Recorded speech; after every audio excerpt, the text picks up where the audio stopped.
Tidak ada mereka bilang rektor pembohong, kan nggak ada kan. Sampai ini hari saya nggak pernah dengar. Uji lab itu Bareskrim itu udah nomor 1 di dunia. Ya, udah termasuk yang kualifikasinya sangat bagus. Kalau mau diuji di tempat lain saya rasa akan di bawah kelasnya. Seperti yang direkomendasikan di BRIN atau apa, itu di bawah kelasnya. Jadi kalau dia menguji di kelas di bawahnya, ya otomatis ya nggak mungkin akan diterima gitu. Kan para tersangka itu datang melihat apa segala macam kan gitu kan. Bahkan ada salah satu pengacara dari Bang Egy Sujana menyentuh. Dia bilang benar ada embosnya, benar ada ininya. Iya, artinya berkas yang tadinya ditunggu-tunggu, filter gitu, ini akhirnya dibuka oleh KPK, diberikan langsung KPU oleh ya. Bonatua Silalahi kan waktu itu. Walaupun itu masih ini ya, kopiannya ya. Masih kopian yang dilegalisir bahasa. Cuman katanya mirip sama yang selama ini digembar-gemborin oleh kubunya Roy Suryo nih, dan akhirnya bikin mereka pede nih dan angkat bicara katanya gitu. Nah, kira-kira gimana ya? Kita langsung aja kali ya ke narasumber kita yang sudah hadir di studio. Ada Bang Lecumanan, Wakil Ketua Peradi Bersatu. Selamat sore, terima kasih sudah hadir. Terima kasih Mbak. Ya, gimana nih Bang Lecumanan nih? Katanya ijazahnya mirip seperti yang selama ini memang diteliti oleh teman-teman dari kubunya Yang katanya 99,9%. Betul, tidak asli katanya gitu. Mungkin ada tanggapan? Oke, baik. Saya menanggapin ya. Karena saya juga merupakan salah satu pelapor ya di perkara yang menjerat RRT saat ini. Di klaster kedua, dan kemudian ada klaster ke-1 yaitu Bang, kalau nggak salah ada 3 orang lagi, saya lupa ya. Oke.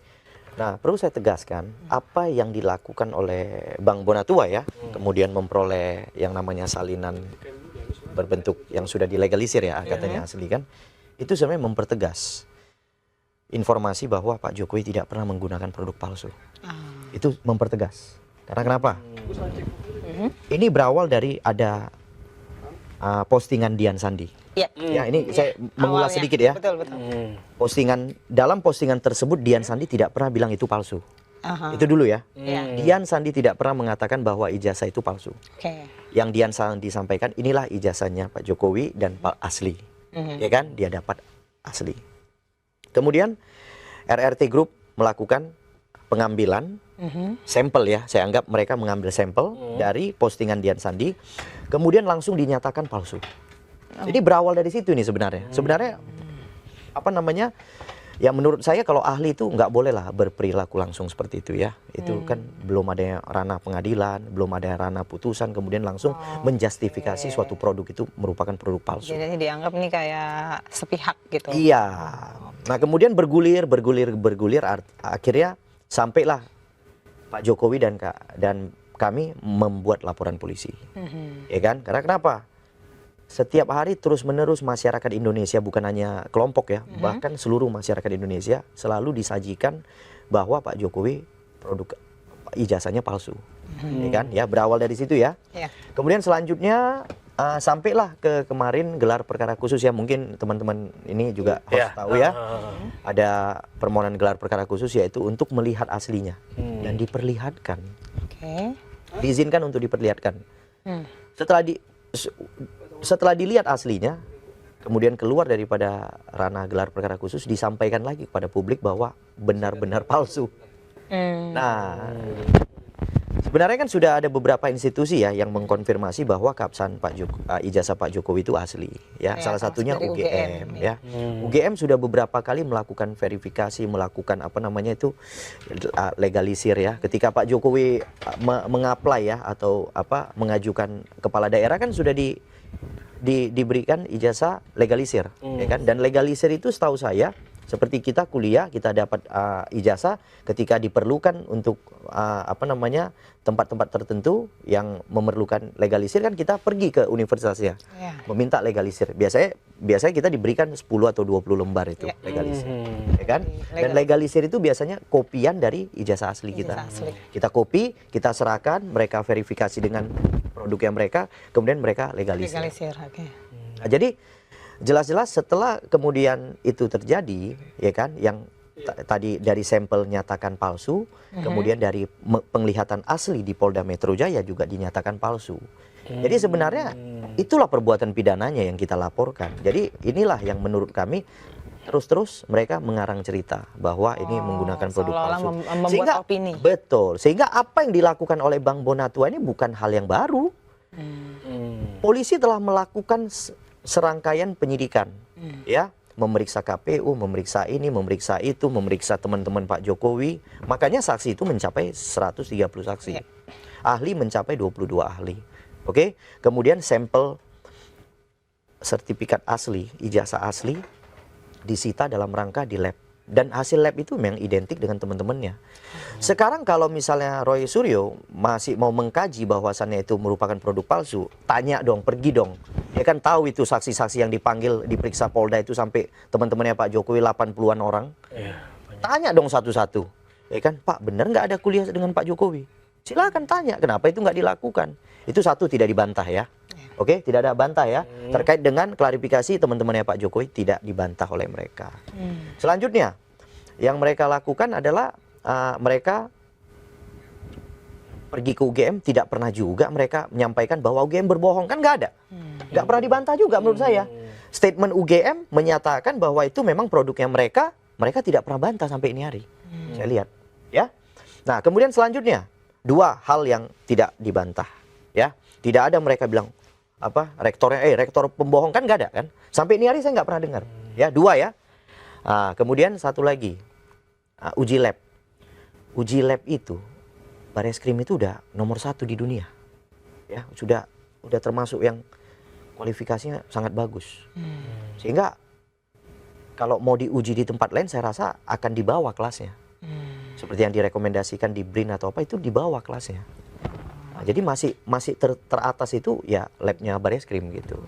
Jadi kalau dia menguji di kelas di bawahnya ya otomatis ya nggak mungkin akan diterima gitu kan ya. Harus ada pembanding. Dan mereka menolak itu. Mereka kan menolak. Para pemilik uji lab ini kan menolak, tidak mau melakukan kan. Nah, jadi sudah 3 hal ini kan sudah terbantahkan. Nah, jadi yang dilakukan tetap menyampaikan cuman Pak Jokowi menggunakan produk palsu. Aslinya kalau gitu tunjukkan lah. Kalau dia bilang palsu. Kan? Aslinya kan udah ditunjukin KPU tuh. Iya, aslinya kan udah ditunjukin. Legalisir yang ditunjukin ya oleh KPU. Karena mirip dan mereka sudah melakukan penelitian, mereka berpikir bahwa oh iya benar palsu nih, karena sama yang kita teliti. Kalau gitu aslinya tolong dikasih lihat kita dong. Yang jadi permasalahan di KIP ini kan bahwa sebenarnya KIP meminta agar pejabat publik dokumen-dokumennya dibuka ke publik. Oh iya, diperkenankan. Jadi kan argumen-argumen Pak Jokowi sebelumnya atau pihak-pihak Pak Jokowi sebelumnya yang menyebutkan bahwa kasus ini sangat privasi itu nggak berlaku lagi dong, karena udah dibuka. Karena gini, Pak Jokowi kan bukan lagi pejabat publik, itu yang pertama ya. Kemudian sebenarnya nggak perlu pun KIP itu memberikan putusan untuk boleh diperkenankan dilihat. Waktu digelar perkara pun aslinya diperlihatkan. Kan para tersangka itu datang melihat apa segala macam kan gitu kan. Bahkan ada salah satu pengacara dari Bang Egy Sujana menyentuh. Dia bilang benar ada embos, benar ada ininya. Iya, artinya kalau ke publik itu kan gini. Satu, kita perlu lihat tujuannya apa, ya kan. Kemudian kegunaannya untuk diperlihatkan kepada publik untuk apa gitu ya kan. Emang ada publik yang kemudian masyarakat yang merasa dirugikan atas ijazah Pak Jokowi, kan nggak ada. Gitu. Kalau Abang melihatnya apa tuh tujuannya? Kalau saya melihatnya ini ada segelintir kelompok ya, segelintir kelompok yang berusaha memang menjatuhkan, mendiskreditkan Pak Jokowi. Memang sudah dari lama saya rasa ini kayak terlihat seolah-olah ada dendam kalau saya lihat antara dendam pribadi atau kelompok? Dendam pribadi kalau saya lihat. Dendam pribadi antara Roy dengan masalah Pak Jokowi. Pribadi berarti. Kelihatannya berawal dari masalah pribadi nih. Jadi pasti berawal dari masalah pribadi. Cuman saya belum bisa menebak ya terlalu jauh ya. Cuman kalau saya perhatikan ada orang yang kemudian udah dilaporkan ya, terus kemudian dalam hal menghasut masyarakat, menyampaikan bahwa ijazah Pak Jokowi palsu, ini dilakukan berulang-ulang. Padahal statusnya sudah tersangka gitu loh. Harusnya kalau kita ya seorang warga negara yang baik itu ketika kita ditetapkan tersangka, kita terima, kita jalani dulu proses hukum gitu loh. Tidak lagi kita menyampaikan informasi-informasi yang memang menyesatkan masyarakat gitu. Ini kan jelas-jelas dia berusaha terus menjatuhkan kredibilitasnya Pak Jokowi, berusaha dijatuhkan gitu kredibilitas Pak Jokowi, kemudian bahkan udah menyentuh ke Pak Gibran Ya. Iya. Udah menyentuh itu. Sampai ada yang ke sini ya. Iya, kenapa yang lain enggak kok ke situ gitu loh. Arahnya ya ke situ terus. Iya, ini besok-besok Ibu Iriana juga dijatuhkan ini. Iya kan, saya Tapi rasa. menurut Abang kenapa sih sampai hari ini belum dilakukan penahanan? Apa memang kurang bukti atau apa? Enggak. Saya kebetulan salah satu pelapor, saya ada berkomunikasi dengan salah satu jaksanya ya. Karena kan saya pelapor, pasti saya boleh dong komunikasi dengan jaksanya ya. Nah, jaksanya spill kepada saya, Bang, nggak berat kok. Kita memberikan petunjuk kepada polisi juga, bukan petunjuk yang sulit. Ya, artinya petunjuk yang polisi bisa lengkapin. Jadi paling sekitar tambahan pertanyaan ya, yang tadinya mungkin udah sekian banyak ditambah satu saksi 2 atau 3 pertanyaan lagi. Jadi sangat mudah. Makanya Pak Jokowi ditambah 10 pertanyaan aja. Dalam petunjuk P19 itu. Makanya kemarin atau hari ini ya, penyidik dikembalikan ya. Enggak, penyidik memeriksa Pak Jokowi di Solo. Jokowi ya. Di Polresta Solo ya kalau nggak salah. Dipinjam tempat penyidik dari sini ya. Dari Polda berangkat ke sana, dipinjamlah tempat Polresta Solo. Pak Jokowi datang, diperiksa 3 jam. Tapi 3 jam itu cuma 10 pertanyaan. Gitu. Jadi saksi-saksi yang lain juga kurang lebih penambahan pertanyaan ya segitu-segitu aja, nggak banyak sih. Cuman yang saya dengar ya 2-3 pertanyaan. Cuman karena saksinya banyak, ahlinya banyak. Ahli kan diminta panggil kembali aja, Bang. Ya kan? Menurut jaksa. Makanya dipanggil kembali oleh mereka tambahkan pertanyaan kurang lebih 2 atau 3 setiap ahlinya gitu. Oke.